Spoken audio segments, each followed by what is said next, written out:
नमस्कार दोस्तों, सफलता सुविद्या चैनल में आपका हार्दिक स्वागत है।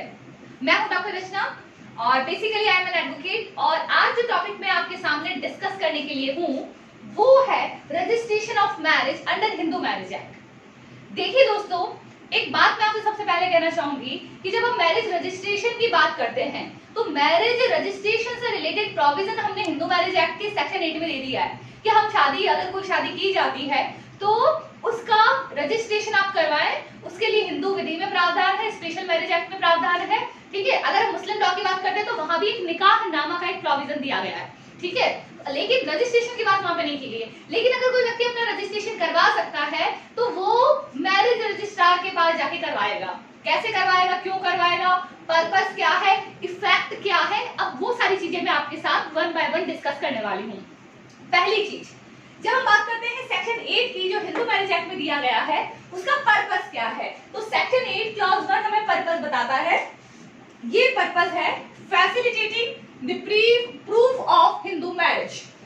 ये हिंदू मैरिज हो चुकी है, दो शादी के पक्षकार हैं, उनके बीच में विवाह हो चुका है, उसके बारे में ये डील करता है। क्या है कि it facilitate the proof of marriage, कि अगर दो व्यक्तियों के बीच में विवाह हुआ है, ठीक है, और पार्टी ये क्लेम कर दी कि भाई एक्स और वाई के बीच में शादी हुई है, तो ये उसका एक वैलिड प्रूफ है, एक वैध प्रमाण है कि हाँ ए और बीच के शादी हुई है। क्यों शादी हुई है, तभी तो उसका रजिस्ट्रेशन हुआ है। क्यों, रजिस्ट्रेशन की प्रक्रिया ऐसी है कि जिसमें कोई संशय नहीं रह जाता है। ओके, कि for example if you would like to register your marriage, तो क्या होगा, आपको रजिस्ट्रार के कोर्ट में रजिस्ट्रार के सामने उपस्थित होना पड़ेगा। और जो हिंदू मैरिज एक्ट के अंतर्गत जो रजिस्ट्रार हर डिस्ट्रिक्ट में अपॉइंट किए जाते हैं, हर जगह अपॉइंट किए गए हैं, तो वहां पे जब किसी व्यक्ति को जब किसी पार्टीज ऑफ मैरिज को शादी का रजिस्ट्रेशन करवाना है तो उन दोनों को ही वहां रजिस्ट्रार के पास जाना होगा। वहां पे जाने के बाद क्या होगा कि यू नीड योर फोटोग्राफ। ठीक है, उसके लिए आपको फोटोग्राफ लाने पड़ेंगे, अपने दो फोटोग्राफ, दोनों ही पार्टीज को दो फोटोग्राफ लाने पड़ेंगे। शादी का कार्ड होगा, शादी के लिए आपको एक फोटोग्राफ होना चाहिए। ठीक है, उसके बाद वहां पर आपका एक फॉर्म में आपको सिग्नेचर करने पड़ेंगे। उसके बाद वो आपको एक सर्टिफिकेट इशू करेंगे। उस सर्टिफिकेट जो इशू किया जाता है जनरली उसमें शादी का एक फोटोग्राफ लगा होता है। वो फोटोग्राफ ऐसा होता है कि जैसे कि फेरे लेते हुए या जो at the time of garden exchange या जो भी सेरेमनी आप परफॉर्म कर रहे हो उसका वो फोटोग्राफ लगा होता है और उसमें एक नंबर दिया जाता है। ये गवर्नमेंट के द्वारा इशू किया जाता है। हर राज्य में इसकी प्रक्रिया थोड़ी थोड़ी अलग हो सकती है।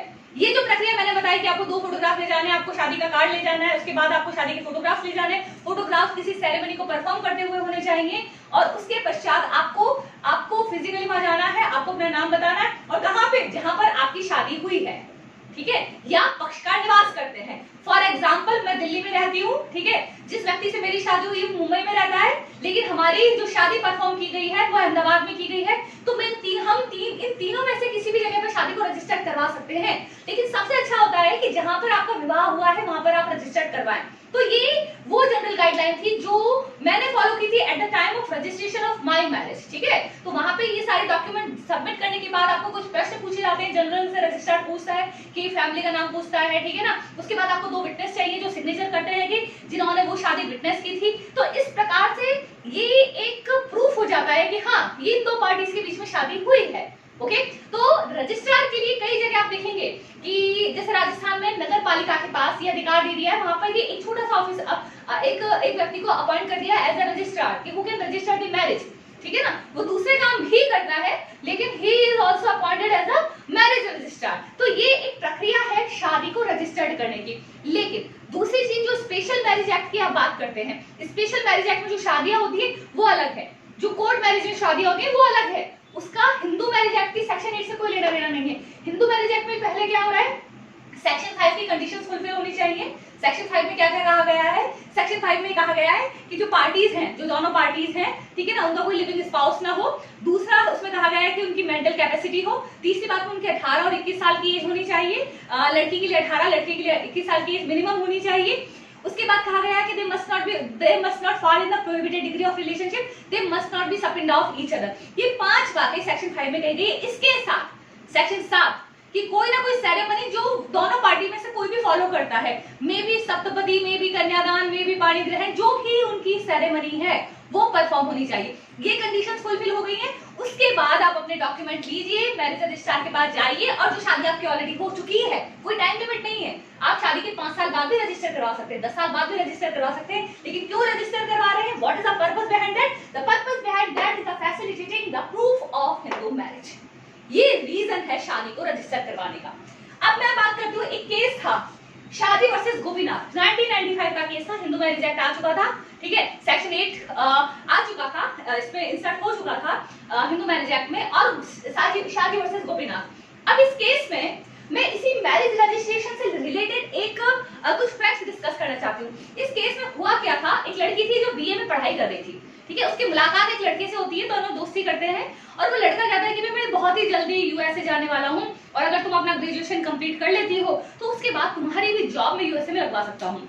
लेकिन अगर तुम यूएसए जाना चाहती हो तो कुछ डॉक्यूमेंट्स की जरूरत है, ठीक है ना, तो हमें एक फर्जी मैरिज रजिस्ट्रेशन करवाना पड़ेगा, और उसके बाद तुम इजीली मेरे साथ जा सकती हो, वहां जाके तुम जॉब करना, उसके बाद we are not having any relation. तो लड़की उस लड़के की बातों में आ जाती है, ठीक है, डॉक्यूमेंट प्रोवाइड करती है, there was no marriage, there was no condition was fulfilled under section 5 और 7, ओके।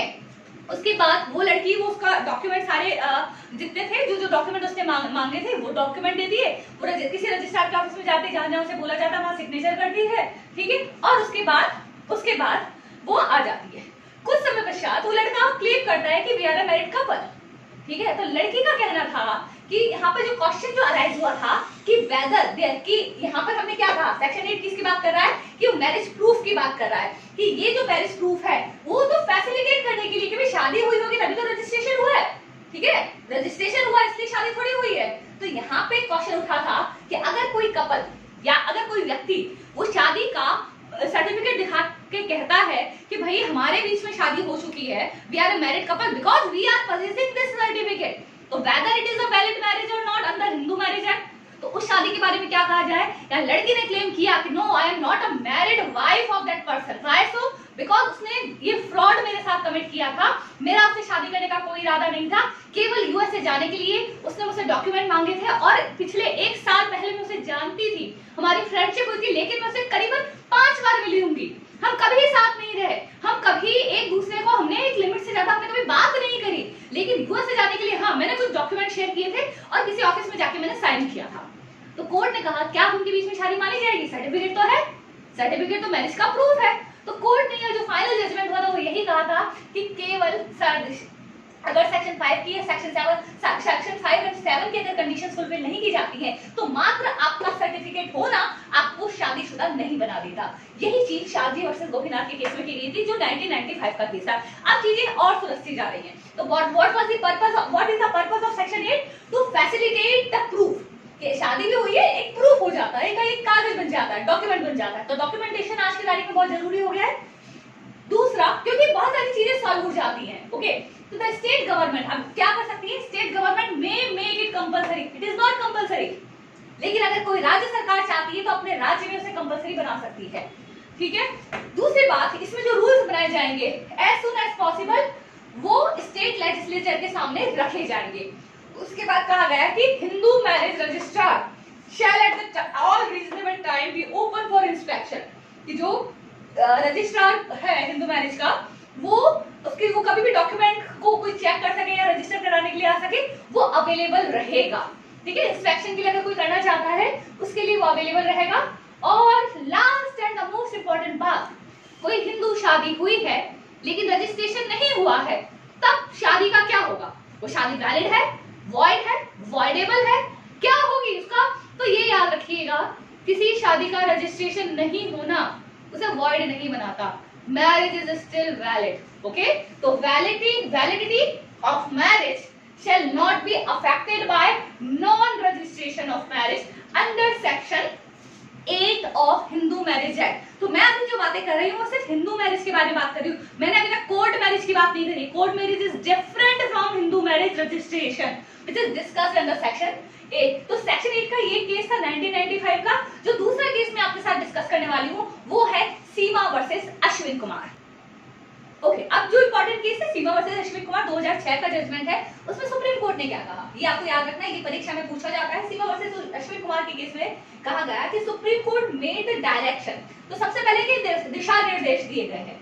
ठीक है, कुछ जजमेंट इंपॉर्टेंट इसलिए हो जाते हैं क्योंकि वहां पर सुप्रीम कोर्ट ने गाइडलाइन दी थी। वही बात मैरिज के रजिस्ट्रेशन के लिए सीमा वर्सेस अश्विनी कुमार के केस में सुप्रीम कोर्ट ने दी है। Okay, that the marriage of all persons, ये जो गाइडलाइन थी वो हर शादी के लिए थी जो हर पर्सनल लॉ पर एप्लीकेबल हो सके। ये किसी पर्टिकुलर हिंदू के लिए, मुस्लिम या क्रिश्चियन के लिए नहीं थी, ये सबकी शादियों के लिए थी कि ये डायरेक्शन दिया गया था कि जो भी भारत के सिटीजन्स हैं, all who are citizens of India, ठीक है ना, बिलोंगिंग टू वेरियस रिलीजन्स, मतलब हम यहाँ पे सारे पर्सनल लॉज की बात कर रहे हैं, चाहे वो शादी हिंदू की हो, मुस्लिम की हो, क्रिश्चियन की हो, पारसी की हो, ठीक है, वो जितनी प्रकार की शादियां हैं या ज्यूस की हो, ठीक है, वो हर प्रकार की शादी के लिए रजिस्ट्रेशन कंपलसरी कर दिया है, ठीक है, ताकि ये प्रॉब्लम ही ना रहो कि भाई शादी हो रही है, चाहे कोई भी व्यक्ति, आपके पास रजिस्ट्रेशन तो होगा, शादी का तरीका अलग अलग होगा, लेकिन रजिस्टर्ड सर्टिफिकेट तो आपके पास होगा। तो ये कहा गया, सुप्रीम कोर्ट ने डायरेक्शन दिया कि आप अपने जो हर व्यक्ति जो भारत का सिटीजन है, भारत का नागरिक है, जो अपने उसके रिलीजन के अकॉर्डिंग अगर वो निकाह करता है, विवाह करता है, शादी करता है, मैरिज करता है, तो उसके लिए शादी का रजिस्ट्रेशन कंपलसरी कर दिया जाए। उसके साथ साथ क्या दिशा निर्देश दिए गए, इसमें कहा गया है कि जो स्टेट्स हैं, भारत के जितने भी स्टेट्स हैं, इस गाइडलाइन पर प्रोसीजर करने के लिए, ऐसे आगे प्रोसेस करने के लिए 3 महीने के अंदर क्या करें, रजिस्ट्रेशन के लिए अपना अपना जो रूल रेगुलेशंस है वो डिसाइड कर लें, ठीक है, कि हर राज्य अपने अपने नियम बना रहा है जो प्रोसीजर फॉलो करने के लिए कि मैरिज का रजिस्ट्रेशन कैसे होगा, उसके लिए नियम बना ले। कितने, विद इन 3 मंथ टाइम दिया गया था, 3 महीने का।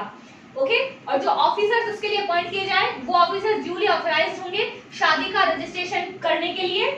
तीसरा इसमें कहा गया जो सेंट्रल गवर्नमेंट है उसे दिशा निर्देश दिया गया कि कॉम्प्रिहेंसिव इंस्टीट्यूट बनाया जाए जिसमें हर प्रकार की मैरिज को रजिस्टर्ड करने के लिए एक प्रोविजन हो या कुछ प्रोविजंस हो, शादियों का रजिस्ट्रेशन कैसे किया जाए। और लास्ट में कहा गया कि जितने भी काउंसिल्स हैं, जितने भी स्टेट्स के और यूनियन टेरिटरीज के लिए वो ये चेक करें, they can keep a watch on the कि whether the directions given by the Supreme Court is followed by the states and union territories और नॉट। तो रजिस्ट्रेशन की बात की जा रही है, तो ये रजिस्ट्रेशन में याद रखिएगा, सीमा वर्सेस अश्विन कुमार का केस लैंडमार्क जजमेंट है, 2006 का जजमेंट है। पहला जो हमने शादी वर्सेस गोपीनाथ का केस देखा था 1995 का है, उसके करीबन 11 साल बाद ये केस आया है, यहाँ पे सुप्रीम कोर्ट ने गाइडलाइन दी है। तो वो सारे जजमेंट जिसमें सुप्रीम कोर्ट गाइडलाइन देता है वो महत्वपूर्ण हो जाते हैं कहीं ना कहीं, इसलिए ये परीक्षा में पूछा जाता है। तो ये this is all about the registration of marriage under Hindu marriage act, ठीक है। मैं स्पेशल मैरिज एक्ट की बात नहीं कर रही हूँ। एक बात मैं आपको और बता दूं, एक बात जो जनरली लोगों को पता नहीं होती है, क्या आप कई बार कहते हैं कि चाहे कोर्ट मैरिज कर लो, हिंदू मैरिज कर लो, ठीक है ना, हम हिंदू हैं, कोर्ट मैरिज कर लेते हैं, फर्क क्या पड़ना है। देखिए, एक बात हमेशा आप अपने मन में, दिमाग में रखिएगा कि अगर मैं हिंदू मैरिज एक्ट के अंतर्गत शादी करती हूँ, चाहे मंदिर में फेरे ले लिए, शादी करने के बाद सेक्शन 8 में रजिस्टर्ड करवा लेती हूँ, तो मैं हिंदू मैरिज से, हिंदू सक्सेशन से ही गवर्न होंगी। मेरे मरने के बाद मेरी प्रॉपर्टी भी कैसे गवर्न होगी, हिंदू सक्सेशन से ही गवर्न होगी। लेकिन दूसरी बात, अगर मैं हिंदू हूँ, जिससे मेरी शादी हुई है, वो व्यक्ति भी हिंदू है, लेकिन हम क्या करते हैं, हम सेक्शन 10 स्पेशल मैरिज एक्ट में हम एक एप्लीकेशन डाल देते हैं कोर्ट में कि भाई हमें शादी करनी है, हमें कोर्ट मैरिज करनी है, ठीक है, कोर्ट मैरिज हो जाएगी। लेकिन स्पेशल मैरिज एक्ट में जब आप कोर्ट मैरिज करते हैं तब क्या होगा, उसका इफेक्ट दिया गया है सेक्शन 21। स्पेशल मैरिज एक्ट का सेक्शन 21 उसकी बात करता है। 21 कहता क्या है, 21 में ये बात कही गई है कि अगर आप स्पेशल मैरिज एक्ट के अंतर्गत कोर्ट मैरिज करते हैं तो आप इंडियन सक्सेशन एक्ट से गवर्न होंगे, ना कि हिंदू मैरिज एक्ट से। यानी अगर आपकी कोई को-पार्टनरी प्रॉपर्टी है, आपकी कोई जॉइंट हिंदू फैमिली प्रॉपर्टी है, उसमें आप हिस्सा क्लेम नहीं कर सकते, ठीक है, after your marriage in court, ठीक है। तो ये डिफरेंस है, याद रखिएगा। सफलता सुविद्या हमारा चैनल सब्सक्राइब कीजिए, लाइक कीजिए, शेयर कीजिए। थैंक यू सो मच, बने रहिए हमारे साथ।